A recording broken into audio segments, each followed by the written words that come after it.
સમાધિની અનુભૂતિ કરો, દરેક ધર્મનું, દરેક શાસ્ત્રોનું, દરેકનું જ્ઞાન પ્રાપ્ત કરો અને એમાંથી મંથન કરી તમે સાચા તત્વને શોધો.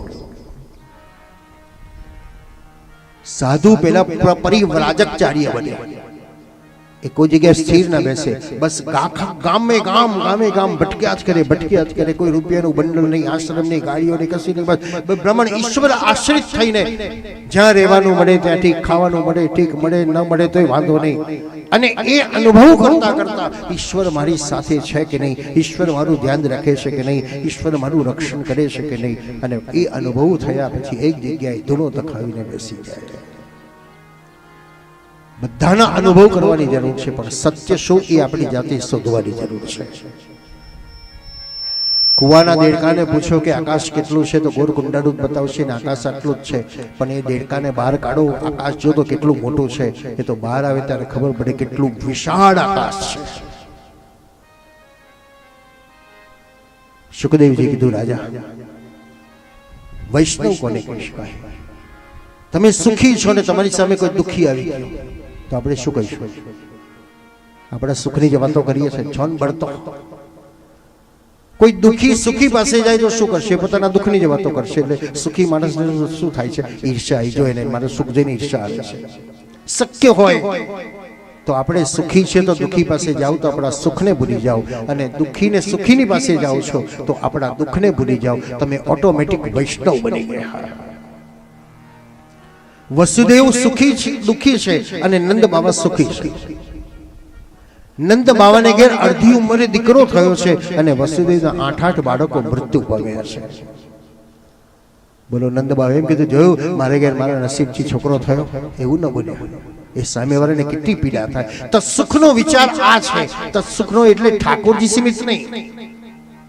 કોઈ વ્યક્તિનું દિલ ન દુભાય, કોઈ વ્યક્તિને કડવાશ ન લાગે, મારે એને ધ્યાન રાખવાનું. નંદ બાવા એટલું જ કીધું, વસુદેવ આ દુષ્ટ કંસ છે, તમારા 8 બાળકો મારી નાખ્યા.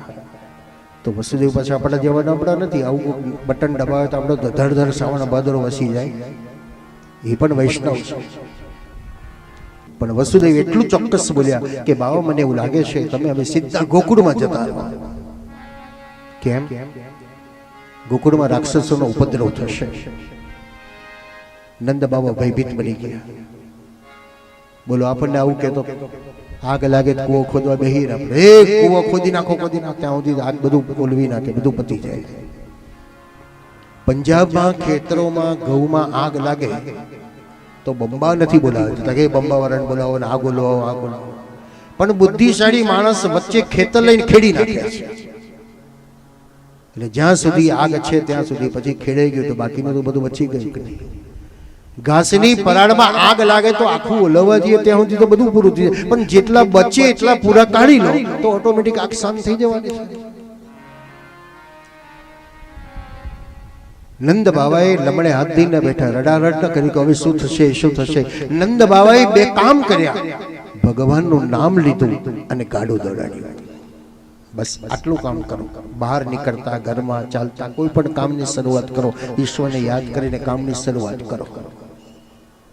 અમંગલ ને મંગલ કરનારો છે. પરીક્ષિત પછી મહારાજ ગોકુળમાં કોણ આવ્યું? કંસેન પ્રહિતા ઘોરા પૂતના બાલગાદિની શિશમ ચચાલ નિકનક્તિ પ્રગ્રામા વ્રજાદિશો. પૂતના, ચાલો પૂતના કોઈ રાક્ષસ છે, અને આપણે તો રાક્ષસના ચિત્રો દોરીએ કે મોટા મોટા દાંત ને મોટા શિંગડા ને મોટી આંખો. રાક્ષસ આપણે જ છીએ. અત્યારે નથી આપણે, પણ ક્યારેક ક્યારેક બની જઈએ છે. કયા પૂતળા ઉચકીએ છીએ આપણે? અભિમાનના પૂતળા ઉચકીએ છીએ, અહંકારના, રાગ દ્વેષના, ઈર્ષાના. આ બધું ક્યારે આવે છે? પૂત એટલે પવિત્ર, ના એટલે નથી. જ્યારે આપણું મન પવિત્ર નથી હોતું ને ત્યારે આ બધા લક્ષણો આવી જાય છે. અર્ધનારેશ્વરીનો ભાવ તમારી અંદર છે. કેવળ શંકર પાર્વતી અર્ધનારેશ્વર છે એવું નથી. તમે પણ અર્ધનારેશ્વરના પ્રાદુર્ભાવમાં ક્યારેક આવી જાવ છો. ક્યારેક પુરુષને સ્ત્રીનો ભાવ જાગી જાય છે, અને ક્યારેક પુરુષને પણ સ્ત્રીને પુરુષનો ભાવ પણ જાગે છે, એક ક્ષણ માટે. એ આપણે જ છીએ. પણ આપણે આપણી જાતને ઓળખી શક્યા નહીં, આપણે આપને અનુભવી શક્યા નહીં, અને બહાર જોજો કરી બહાર રાક્ષસ કોઈ નથી, આપણી અંદર જ બેઠો છે, સમય પાછો જાગૃત થઈ જાય છે.